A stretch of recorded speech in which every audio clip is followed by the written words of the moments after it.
So welcome back to another session. If you are a repeater and if you are brand new, please let me know in the chat and I can say hi.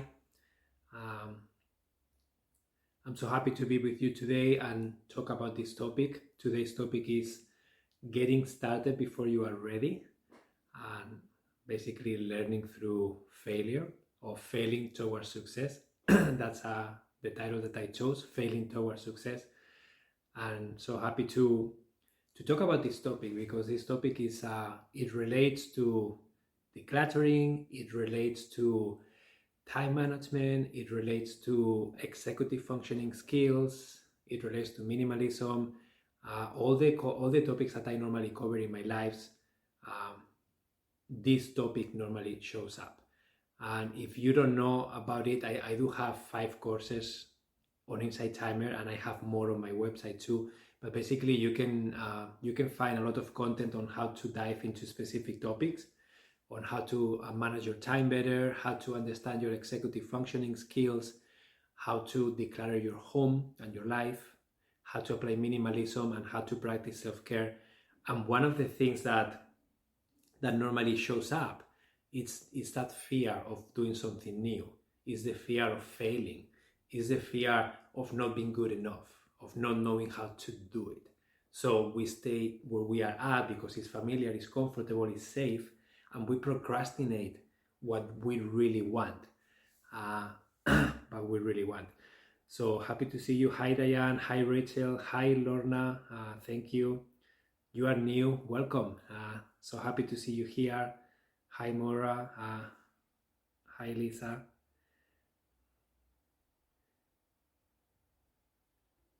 Yeah, so thank you so much.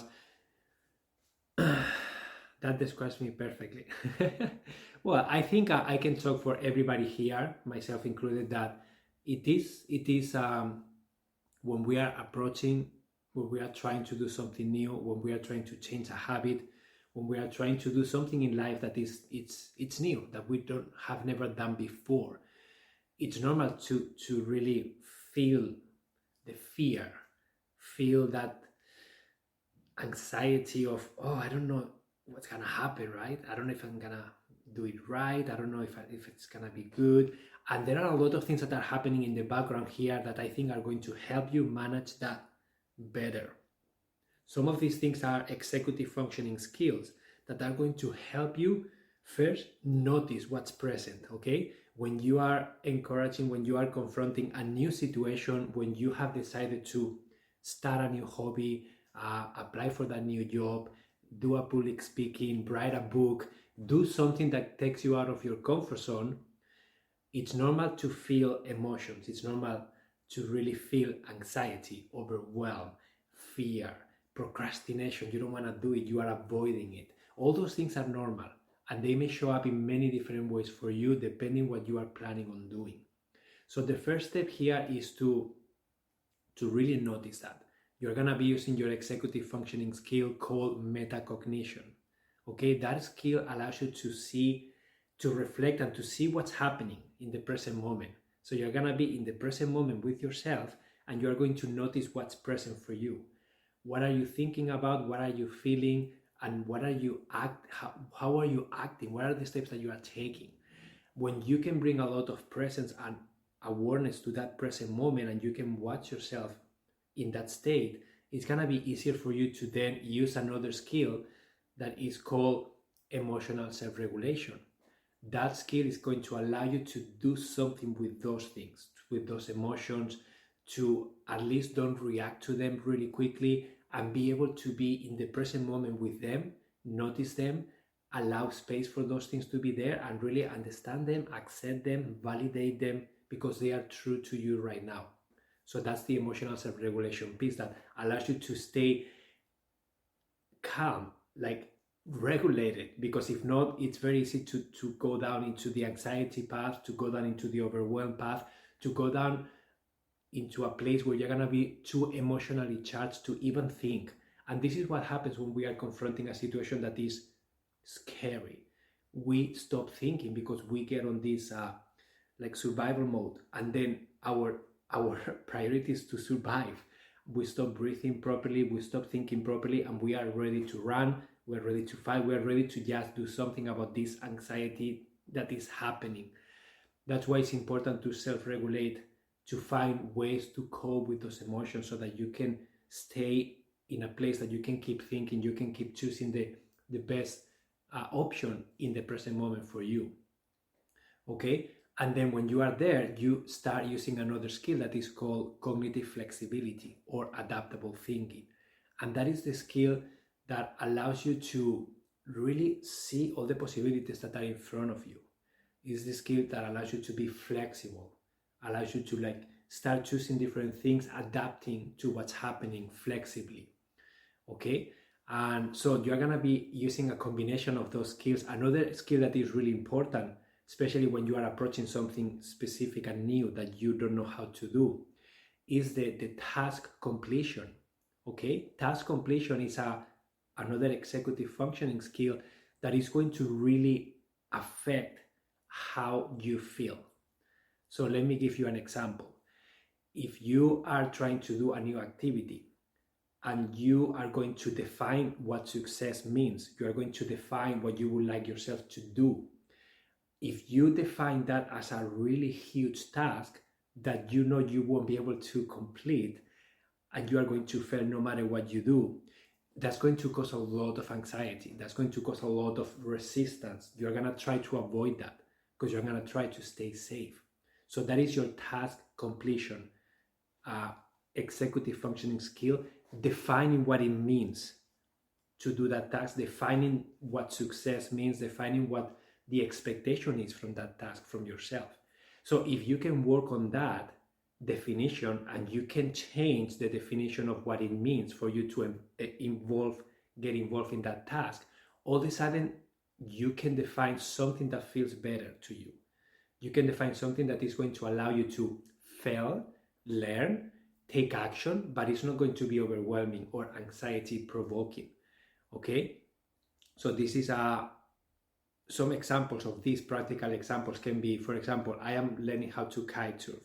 Yesterday I went to the beach with my wife and I was feeling all these things. I was feeling anxiety, I was feeling fear, I was seeing myself in the worst case scenario. The kite is gonna go up, it's gonna drag me to a building and I'm gonna kill myself. I was really on that state to the point that I was on the beach, people were starting to kite surf because the wind arrived, and I was feeling like I want to go home. And I was telling my wife, I don't wanna do this today. I wanna go home. And my wife was like, no, Emilio, you came here, you have to show up. And I was feeling fear because my definition was probably too high and I was really on that state of anxiety. So I work on, okay, Emilio, stay calm. And then my wife helped me, okay, let's go there. I'm gonna help you inflate the kite. I'm gonna help you carry the stuff one step at a time. Take it easy, you know how to do this. So I started to do this, started to come back to the present moment, started to focus on what I was doing, and started to like really go to that future that doesn't exist, that was creating anxiety. And the result was that I was able to inflate the kite, I was able to put the gear on, I was able to like take off the kite, and I was able to do a few runs, and it was great. That's what I needed to build my self-confidence because I didn't have it. And if it wasn't because of my wife, I would have come home and I would not have gotten in the water. So that's another example of the self-regulation in process, the definition. Also getting support is really important. Sometimes you don't have to do this alone. You can get some sort of support. Okay. So Lisa, does he record his talks? Lisa, I do record every talk that I do. I do record the audio feed, and now I started recording the video also, and you can find them. Some I publish them on Insight Timer straight, but some other ones I do publish them on my website. So you can go to my Insight Timer profile link, and in there, if you click in the link, you will see the options, and one of the options says Insight Timer recordings. You can click in there and you can find how to access them. Okay. Okay, I hope that that's helpful. So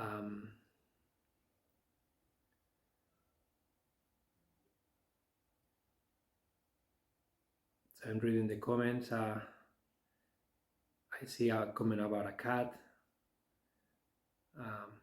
Yeah, sorry guys, the comments go really fast sometimes and I don't see all of them.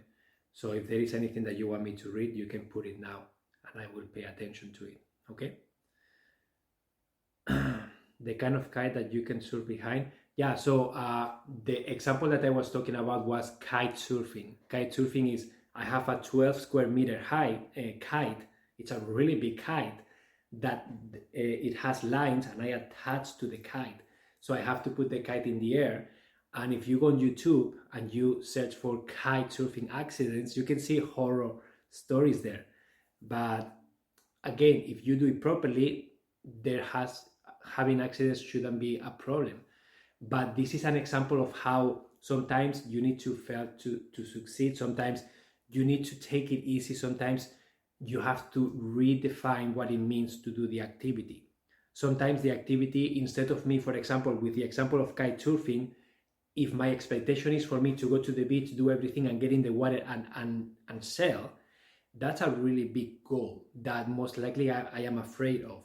But if I change the definition of what success means, and maybe I say, I'm gonna go to the spot, I'm gonna familiarize myself with the surroundings, I'm gonna talk with a few people, I'm going to inflate the kite, and I am going to practice on land, and that's it for today.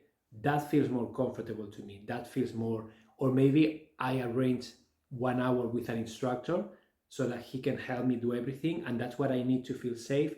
And I still feel anxiety, but it's not as much that I am blocked, as much that I am frozen. So sometimes it's really important to find, what do you need to keep moving forward? What do you need? Do you need support? Do you need to watch videos to learn from someone? Do you need someone with you there? What do you need to be able to keep taking action? Okay? In my case, with that kite surfing, having my wife around was really helpful. Having her encouraging me to go to the beach and pushing me through that fear that I was feeling was really helpful. Having a community that I connected with through WhatsApp, and there is a group of people that they say the wind is good, this location is good, it's helpful. It gives me confidence. So that's what I needed to move forward with that example. Okay? So do you guys have a specific example right now in your own life where you find yourself feeling stuck, feeling like stagnant, not wanting to take action on something that is important to you, something that you really want to do, but you are finding yourself procrastinating that thing because you are feeling fear, or you are feeling resistance, any kind of resistance that is preventing you from taking action. So Rachel says book publishing. Yeah, so publishing a book, such a big deal. And you're putting yourself out there. You probably have to find an agent. You probably have to get a lot of no's before someone takes you on. There is a lot of steps that you need to take, and it is a very scary task. So it's normal that you feel resistance. Can I ask you, Rachel, have you seen, do you have any actions that you have taken so far? Have you tried anything about the book publishing? I am afraid to make a mistake. I might self-publish. Yeah, so when we feel this, like Rachel is feeling now, when we feel this fear, Diane says, yes, I am feeling fear about writing and not being good enough. Yeah, so this is a great opportunity for healing. Why? Because when you are trying to do something new that is evoking fear, it's evoking anxiety, it's evoking something not being good enough, this is an opportunity for you to look at what's underneath that. What is underneath you not feeling good enough? What is underneath you being afraid of making a mistake? What happens if you make a mistake? Like the people that I admire, that they have books, some of them, they share that they sent hundreds and hundreds of applications and they always get no, not good enough, not interested, not a good topic, until they found their opportunity, and now they are bestsellers, authors. Okay, I have many examples of those. So for those people, getting a no, it wasn't a mistake, it was one less option, and then they moved to the next, and they never gave up because they knew that that was important for them, and they really had the consistency and the courage to keep trying, because deep inside, they knew that that was really, really important for them. Okay, so yeah, so reflect about that. What's underneath what I'm feeling, right? What is underneath the fear? What is underneath the not being good enough? What is underneath of what if I make a mistake? And then go there a little bit and explore what's present for you. What is the fear really about? And this is an opportunity for you to start healing probably limiting beliefs, wounds that you may have created along your journey in life that probably they are not true. Probably you no longer need them. Um, Fear of making mistakes that don't represent my best self. Yeah, this is another thing that I wanted to talk about. And thank you, Becca, for talking about that. Fear of making mistakes that don't represent my best self. So it's really important to detach the outcome and what you are trying to do with the definition of who you are. Okay? So whatever you are trying to attempt doesn't represent who you are. Your self-value, your self-worth, yourself as a person is not reflected in there. That's one thing that you are doing that can go wrong, can go right, but that doesn't that doesn't define who you are. And so many times we forget and we get attached to what we are doing. We get attached to the outcome that we are expecting. And of course, if we don't get what we are expecting, we're going to be disappointed. It's going to crash us because the reality outside doesn't match what we wanted inside. But that's why it's important. This is another example. This has to do with that skill of task completion that I was talking about. Defining what success looks like, defining what your actions look like, and really defining very clearly what am I expecting from this. And if your expectations are low and you take as much action as you can, most likely you're going to do more than what you expect, and you're going to be in a place of I'm satisfied. But if your expectations are really high, and even though you do your best action, it will never match that expectation because it's unreal. It's unrealistic. You didn't give yourself enough time, enough consistency, enough time to really get there. So it's very unfair to put ourselves in that situation where we are expecting this much from us, but we don't allow ourselves the time to learn, the time to enjoy the process. So very, very important, okay? Very, very important to really work on that definition of success, that definition of what am I expecting from this step. And if you make it achievable, if you make it doable, if you make it less scary, I promise you that you are gonna be more likely to really take action on that without feeling as much resistance.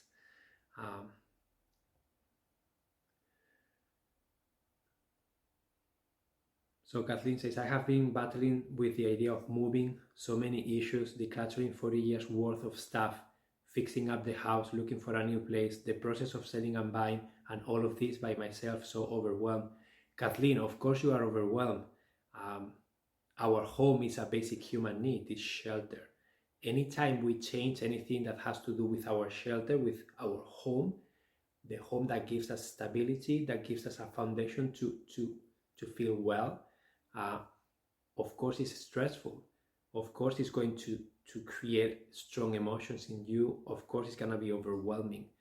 And this is one of the main life events that we can have happen to us that will shake us as a person.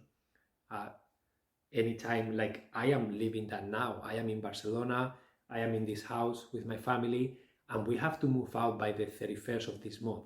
And we still don't have a place to go. And I think I'm doing a good job of managing my emotions, but they are still there. And sometimes they are so overwhelming and anxiety provoking, not knowing where I'm gonna be living, where am I gonna be moving to.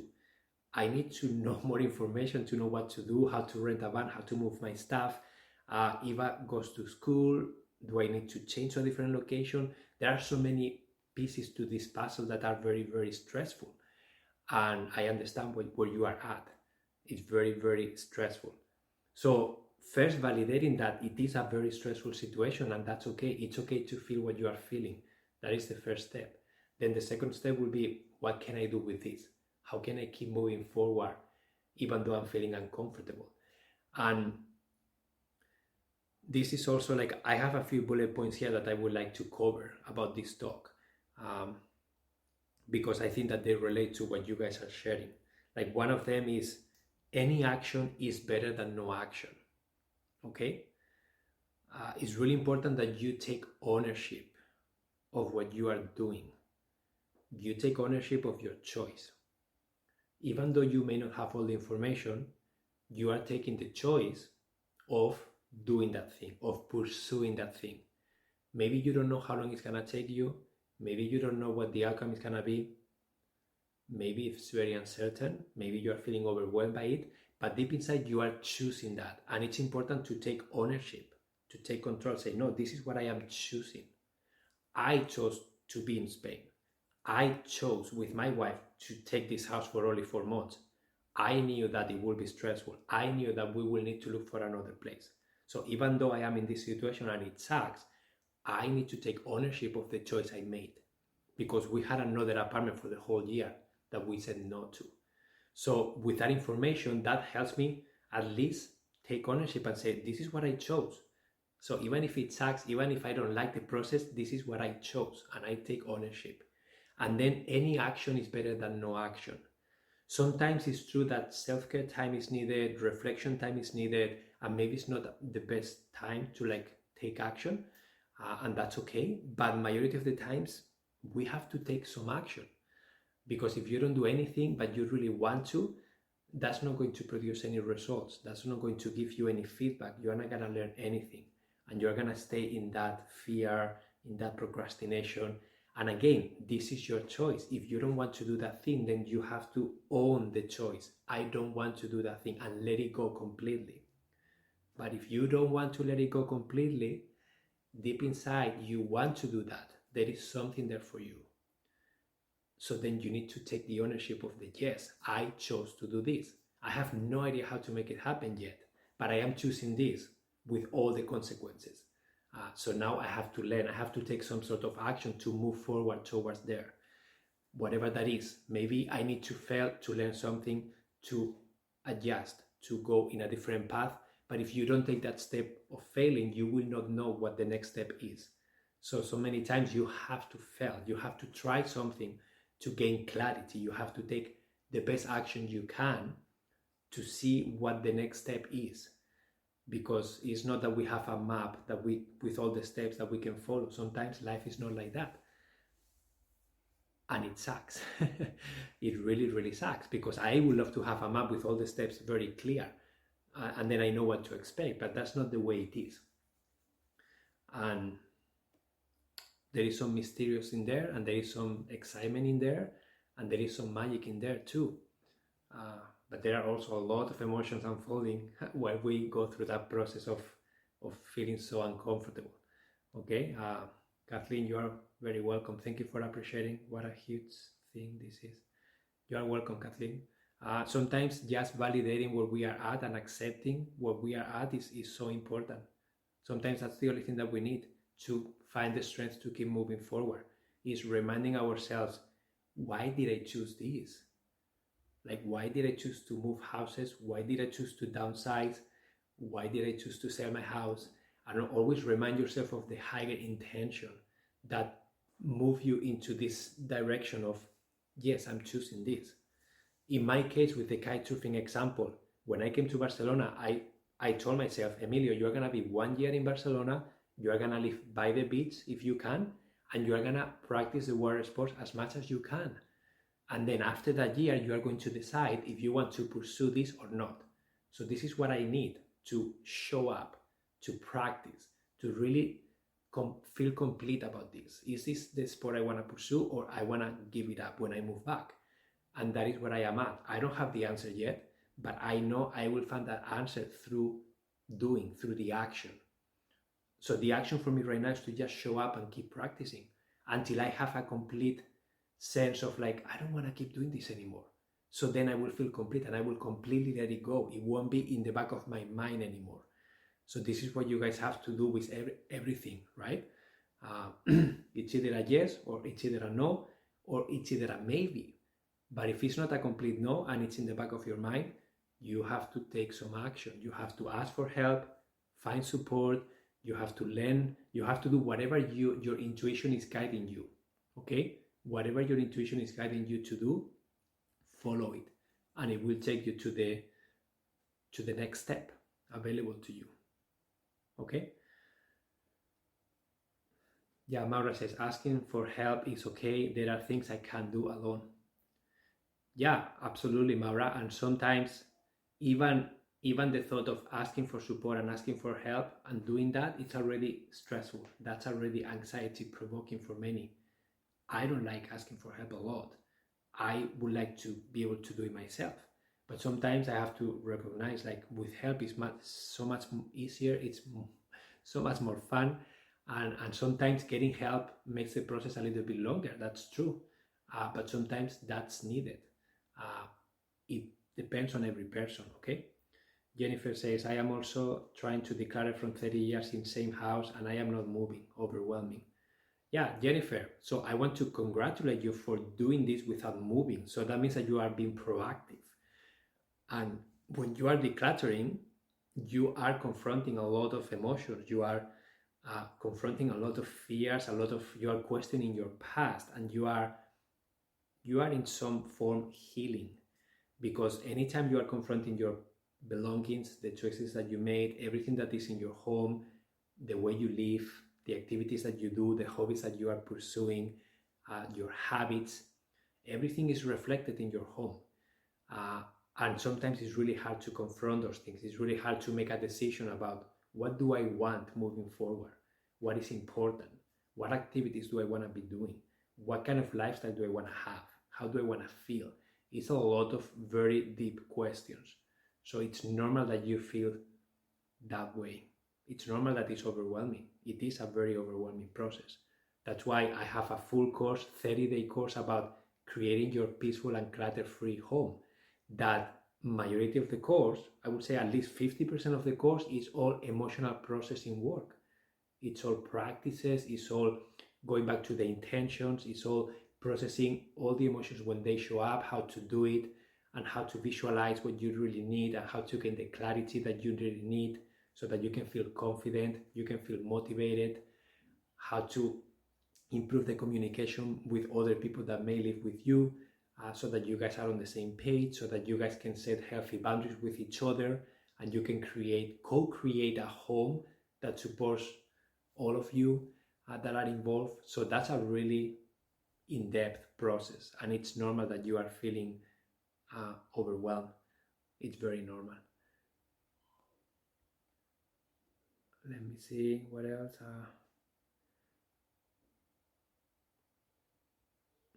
Thank you, Amy. I think all your choices demonstrate courage and integrity. First going to Spain for months instead of a full year, even learning Spanish, and owning all the rewards and consequences. Yeah, Amy, it's been a really tough journey sometimes. I'm not gonna lie. Sometimes I question, why the hell did I come here? Why did we create all these tensions, right? Because it's taking a big toll on us, but it's been a really healing journey. It's been a really intense journey in so many aspects. I see it this way. This change is putting us in a place of, like, we have to confront things way faster than we will have to if we were back home in the comfort of our normality and routine. Now everything is out of routine, and we have to confront so many things all at once, and it's it is scary. But again, I own the choice. I did choose this. My wife chose this. We chose it together, and we knew what we were entering into. And we accept the uncertainty. We accept that we don't know what's going to happen. And that's scary, but it is what it is.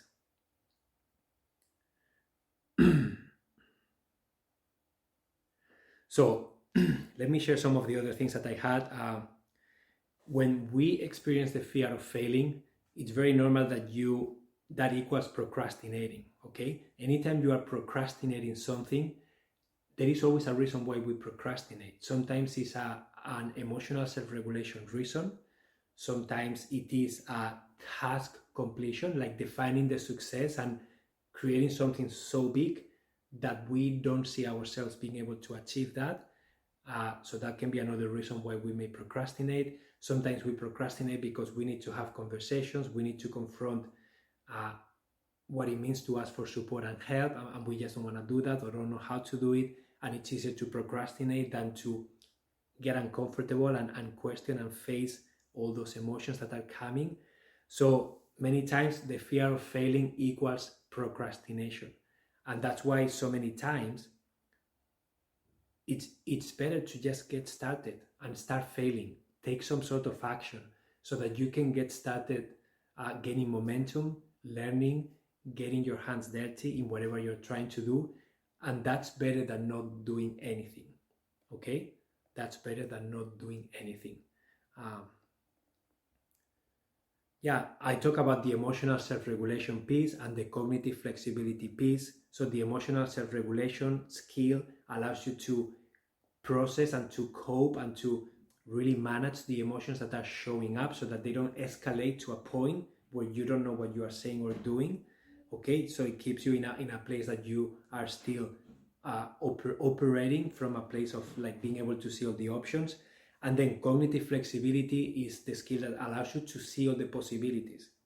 And there is an exercise that I find very helpful, and I try to use this with people I'm helping, with my family members. And this is the exercise of really if you have to make a choice and you are feeling that fear of making a choice and you have like options, it's very helpful sometimes to visualize what is one extreme and what is the other extreme. And then when you visualize yourself on worst and best case scenario, so what will be the best case scenario if I do this? And what will be the worst case scenario if I do this? And then how will I manage the worst case scenario? And how will I manage the best case scenario? And then you will have the weight on both hands of each of those case scenarios, the best and the worst. And you are going to notice how you feel. You are going to really think. Sometimes it helps me because the worst case scenario, even if it happens, I realize, oh, I still can do this, I still can do that, that's still another option. And again, doing this from a place of feeling grounded when you are not emotionally charged. So you have to be able to see, you have to be able to be calm, to be present, okay? If you find yourself being very overwhelmed, very anxious, very like with a very intense emotion, bring yourself down first. How? Self-care. Do something fun. Go for a walk. Do something that makes you laugh. Watch a funny video of cats. Watch an episode of a show that you love. Go and see a friend that every time you see him or her, he just makes you laugh so much, and it's so nice to be in his company or her company. Do something that helps you bring yourself down. And then when you are down, then you can do this exercise and you can really realize, wow, even if the worst case scenario happens, like it's not that bad and I still have choices. And then that will help you calm down. At least it works really for me a lot. Okay? Defining success and the task completion, executive functioning skill that I was talking about. Very important to really define something that you can achieve. If you are trying to do something and it's a humongous task, try to break it down into smaller tasks so that when you start doing it, you don't feel defeated. You don't feel like you are failing all the time. You create something that it's easy to succeed at. Okay? So, for example, for those of you who are trying to write a book, like if the task is to write a book, that's a humongous task. Okay? So how can you break that task down into the steps that are required so that you can keep taking consistent action? So maybe you have to explore book agents. Maybe you need to learn how to self-publish. Maybe you want to write X amount of words or letters have every week or every day or every month.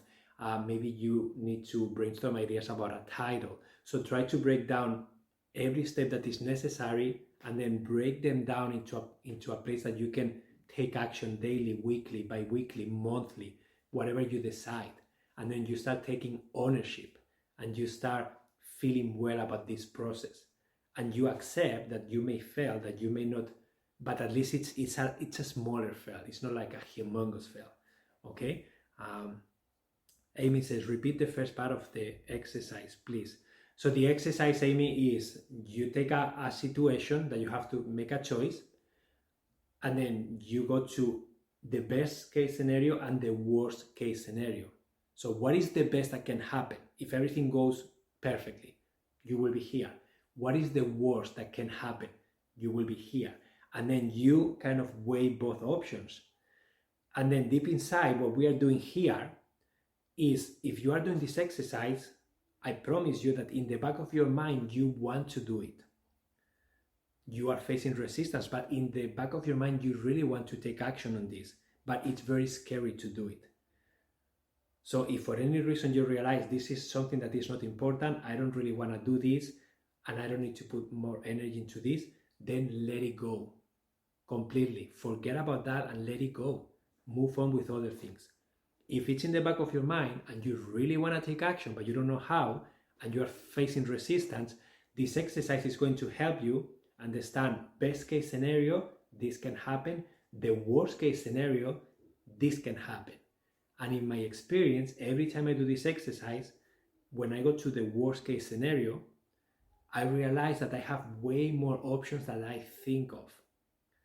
And when you do this exercise, when you are not charged, very important, don't do this exercise when you are emotionally charged. You are feeling so overwhelmed, so anxious, you will not be able to see the options.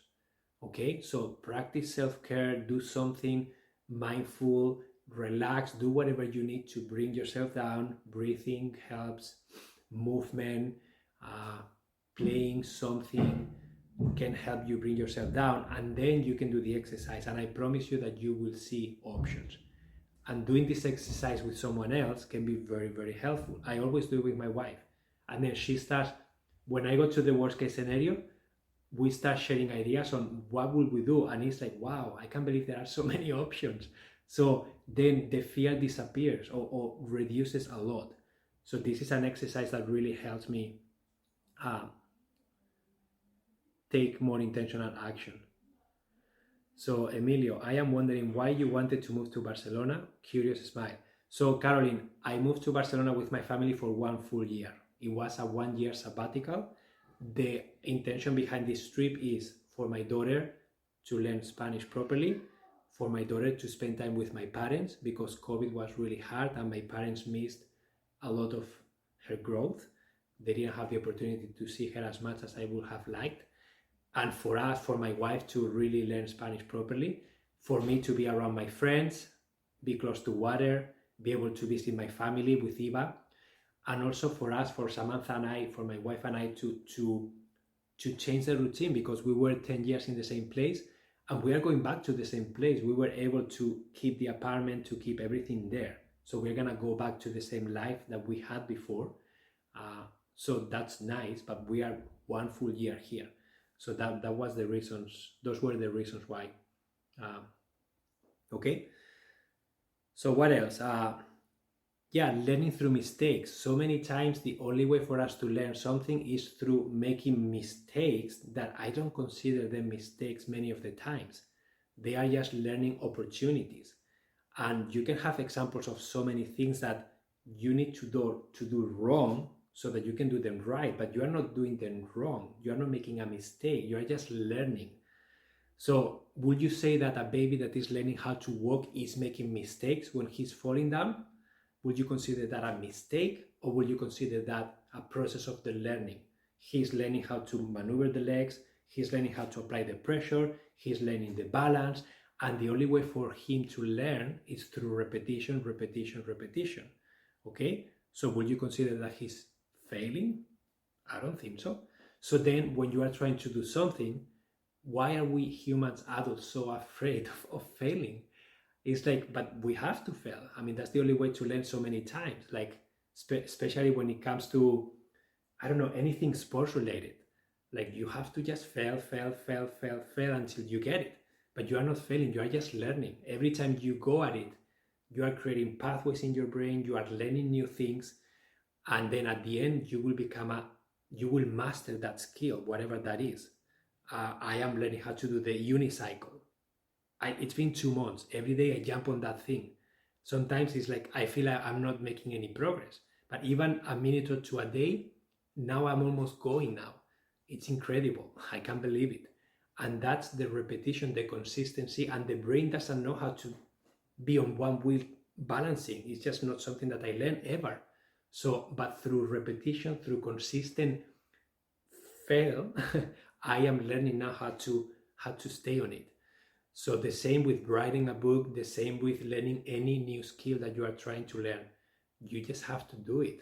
You just have to go through the process of facing those uncomfortable emotions and failing until you get it. That's the way to do it.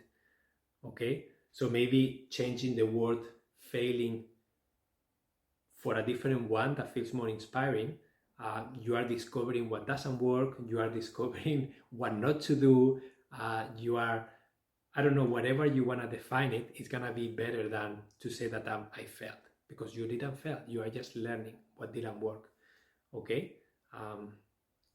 So what else? Accepting where you are at.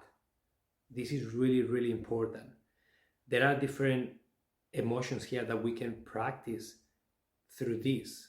Anytime we are facing something that we are afraid of, that we don't know how to do, let's just accept where we are at. Like in my example of kite surfing, I can pretend I know, or I can just go there and say, hey, I am learning, I would love some support. Can you please watch me when I'm taking off or can you keep an eye on me if I'm on the beach and you see me struggling, because maybe I'm in trouble and I don't know how to get out of that trouble. Like accepting where you are at opens the door for others to support you. But you have to do that first. And that's really hard sometimes.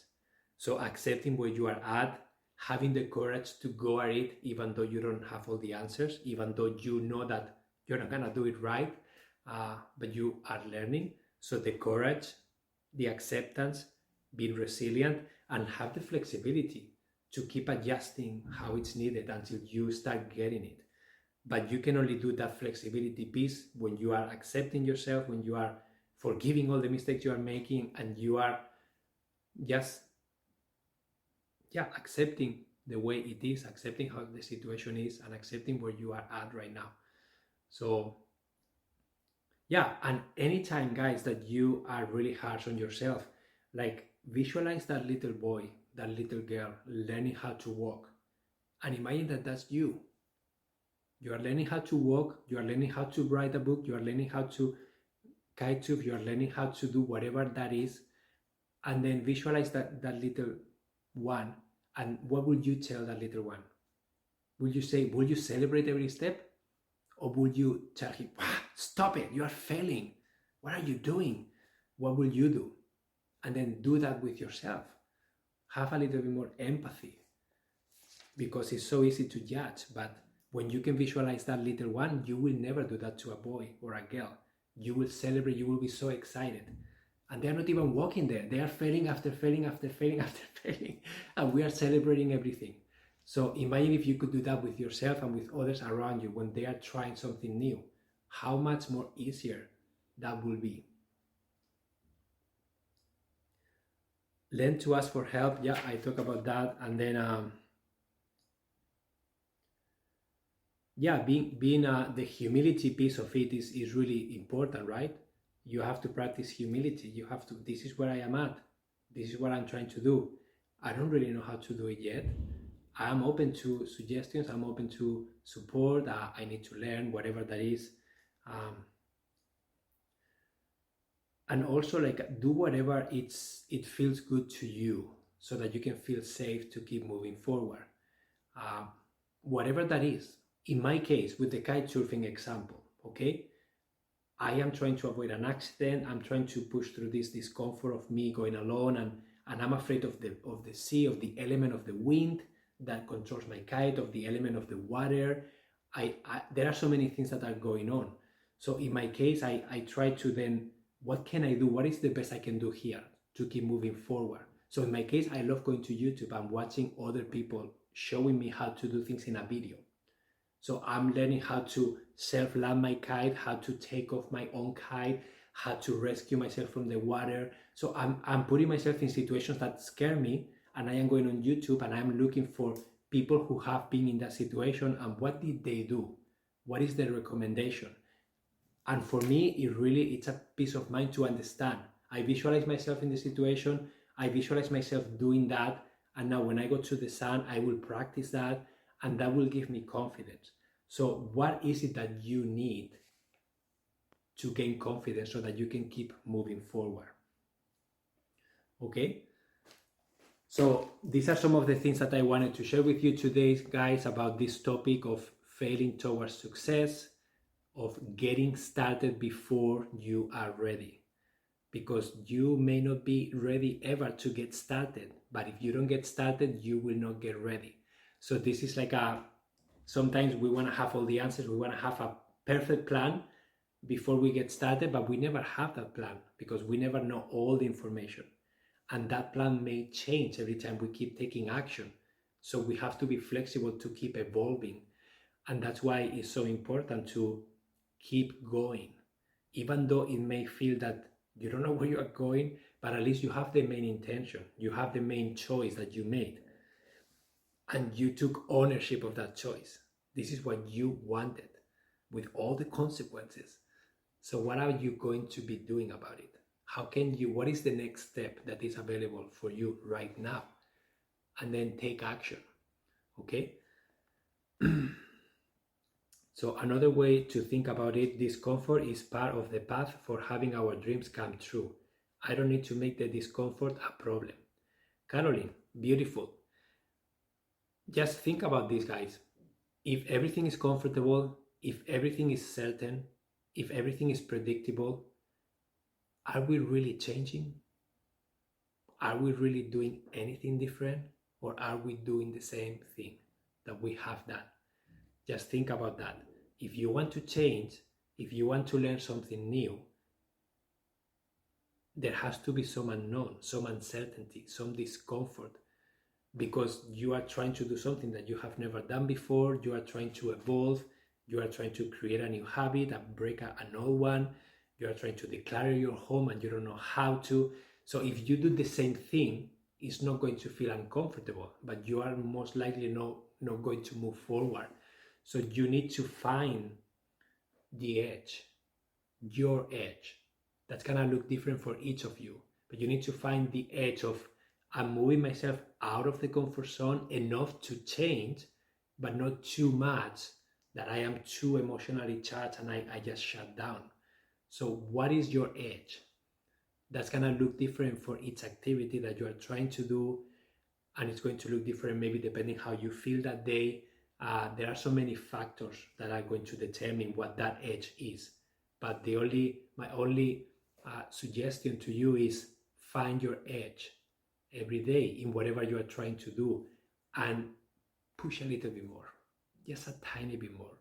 And I promise you that this exercise is going to allow you to keep making slow and consistent progress, and that compounds into a lot of progress. Because if you do something even for 1 or 2 minutes a day after day, week after week, you will get results and you will be amazed. And it wasn't a humongous investment, but you have to push through the discomfort, you have to push through the motivation, through the I don't know how to do this, through the uncertainty, and just do it because that's what you chose. Amy says, if you play it safe, all you get is safety. That's true. Amazing. So guys, thank you so much for being here. Thank you so much for listening. And I hope that you can take some of these practical steps and start applying them into your life in a way that helps you keep making progress. If I can support you further in whatever you're trying to do, let me know. You can get my support through courses that I have here. I have 5 of them. You can get my support through coming to these live sessions. You can get my support through listening to recordings that I have. And also I am available to do one-on-one sessions if you want to get one-on-one support. We can do that through a video call. And I also support you using WhatsApp. And I am finding a lot of success helping people through WhatsApp because it flows really nicely. because it flows nicer than a call, because I am there when the person is facing something. They can share it there and I respond pretty fast, and they can share videos, photos, audio, voice messages, and it really works well. So whatever your choice is, whatever you're trying to do that feels uncomfortable, just allow yourself the time and the space to decide what's next for you. How do you want to move forward with this? Do you really want to do it? And if the answer is a yes, just go for it. Find the next step and keep moving forward. And allow yourself to get support if you need to, whatever that looks like. Okay? Yeah, and thank you so much, guys. You can also support me with a donation. I have seen some donations coming in. Thank you so much for your support. I really love these sessions. I really love myself challenging to show up twice a week and keep finding topics, keep finding things to talk about, and keep finding ways to keep connecting with you guys, because it's also my work, and it also helps me keep showing up in a way that I wouldn't if I didn't go do these sessions. So thank you so much for your energy too. Okay, so guys, I will see you on Tuesday, because today is Thursday. I will see you next week. Until then, I hope you guys have an amazing weekend, and I hope to see you inside of one of my courses in the meantime, if you want to keep learning. Okay, adios guys.